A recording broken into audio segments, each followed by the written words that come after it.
Agreement বা কথা যেটা হলো আলোচনা বাংলাদেশ এবং ইন্ডিয়ার প্রধানমন্ত্রীর সাথে আমাদের কাউকে জানানো হলো না, খুব আনফরচুনেট। কেন্দ্র বলছে যে তিস্তার পানি দিয়ে দেব। তিস্তায় পানি আছে যে দেবে?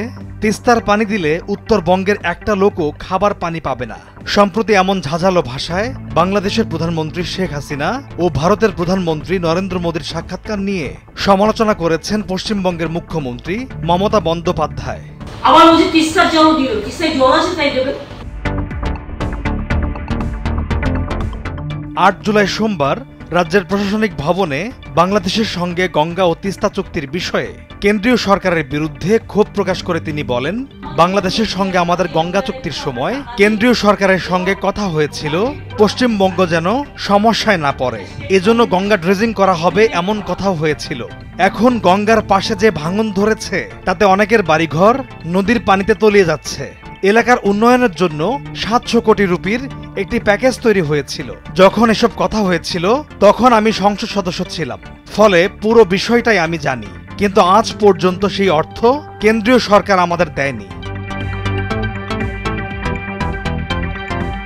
মমতা বন্দ্যোপাধ্যায় বলেন, এখন আমাদের না জানিয়ে আবার বলা হচ্ছে ফারাক্কা চুক্তি নবায়ন হবে, কিন্তু গঙ্গার চুক্তির বিষয়ে বাংলাদেশের প্রধানমন্ত্রীর সঙ্গে আমাদের প্রধানমন্ত্রীর যে আলোচনা হলো তা আমাকে জানানোই হলো না।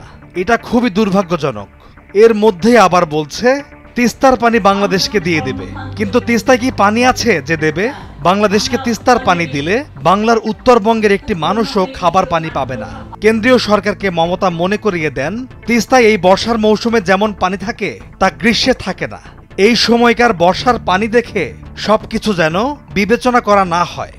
বর্ষার জল দেখে যেন গ্রীষ্মের জলের কথা আমরা না ভাবি। আত্রাই নদীর বিষয়ে মমতা বন্দ্যোপাধ্যায় বলেন, বাংলাদেশ ও চীন মিলে আত্রাই নদীতে যে বাঁধ দিয়েছে সেটা করার সময়ও আমাদের জানানো হয়নি, যে কারণে রাজ্যের ওই অঞ্চলের বহু মানুষ খাবার পানি পাচ্ছে না। সেখানে খাবার পানির সংকট তৈরি হয়েছে। আমি আমাদের প্রধানমন্ত্রীকে বিষয়টা অনেকবার বলেছি।